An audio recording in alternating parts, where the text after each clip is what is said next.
The first games of the first round are officially over. Here's some overreactions, some predictions, and just kind of my outlook on what's to come for the rest of the playoffs and the rest of these series. We had some good basketball this weekend, so let's get right into it.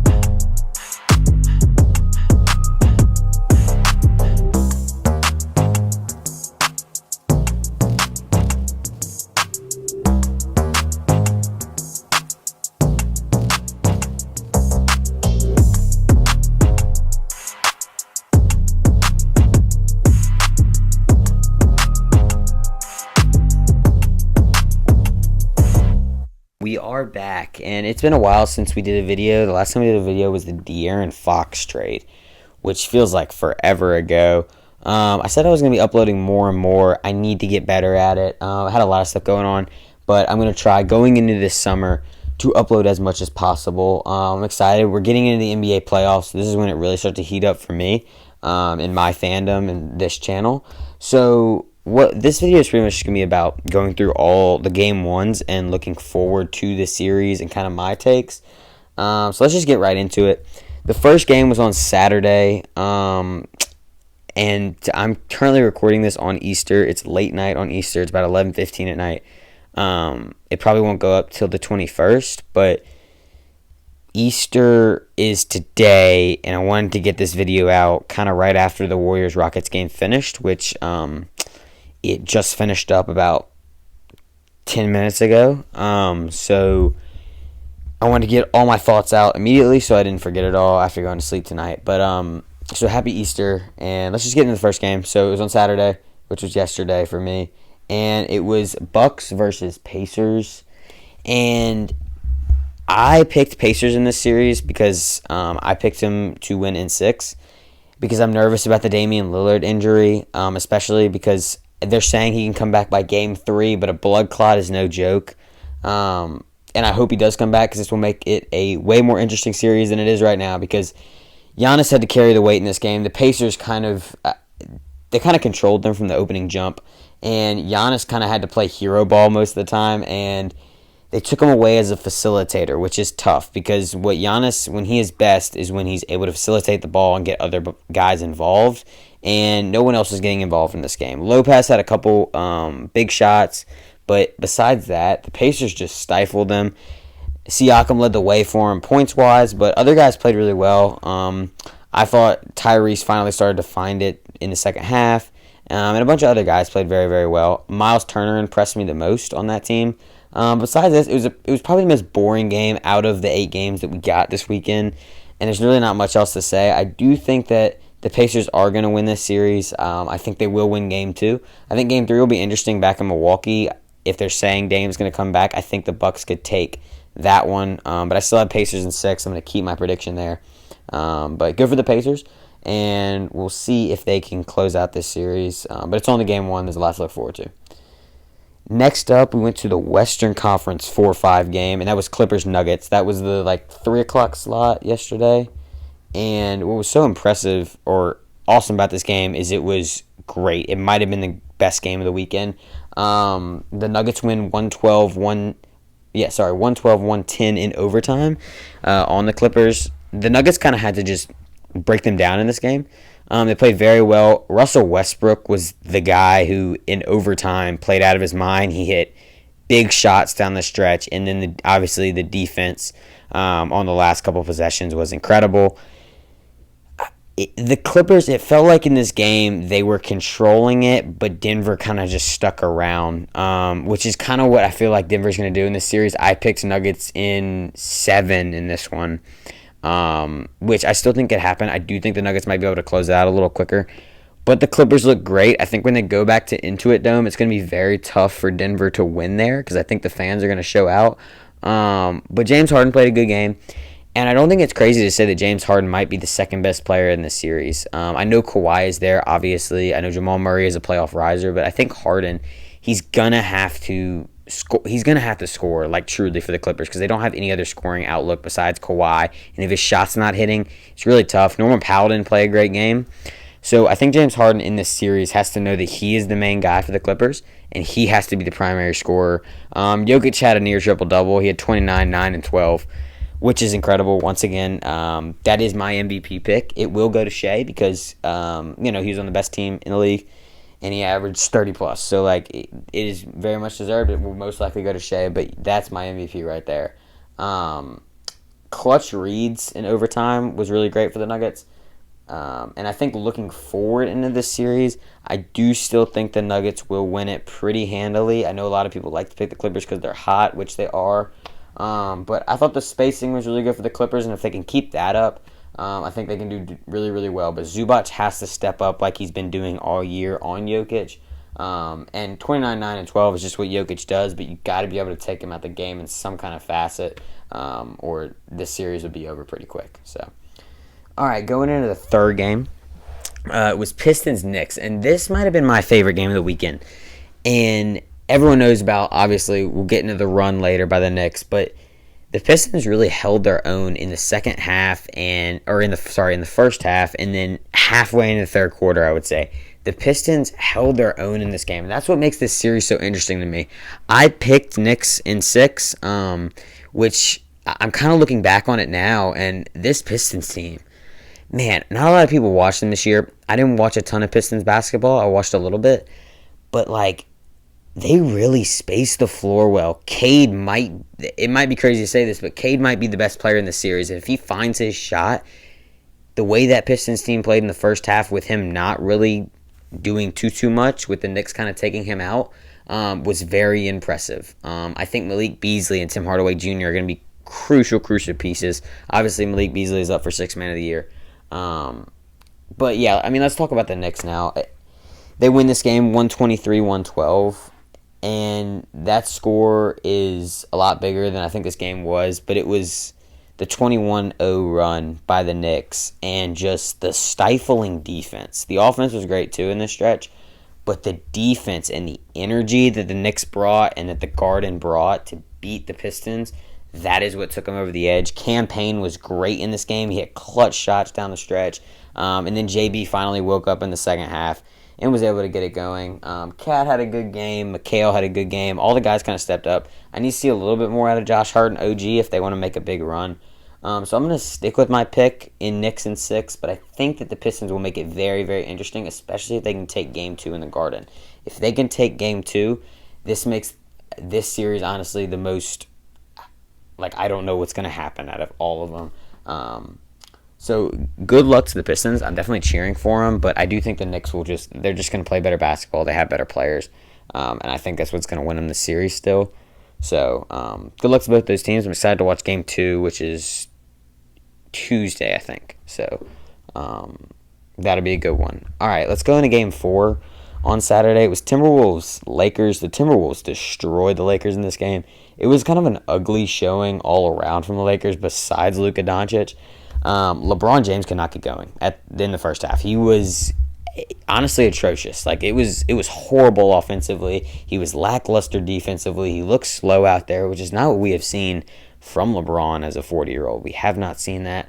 But Luka had 37 and 8, which is incredible, right? But the role players for the Lakers have to step up. They weren't hitting the corner threes like they usually do.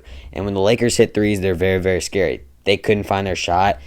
And the Timberwolves shot the best they've shot from 3 pretty much all year. Jaden McDaniels led the way scoring-wise for the Timberwolves, but Anthony Edwards was in and out of the game with a little injury, but he came back in. He was hitting clutch shots. He obviously had the photo of the year with the Spider-Man, the Luka, and all that. But Anthony Edwards in this whole series is going to be very, very chippy. But I do want to talk about how Anthony Edwards, what he did last year with Kevin Durant and knocking him out in a sweep, and this year, if he is somehow able to knock off LeBron and Luka, this guy is a giant killer. He truly is. I do not look up to anybody in the league right now. Currently, not at all. Yeah, not the slightest. Yeah, I want to cook LeBron one-on-one. Who don't? If you say you don't, you don't want to compete.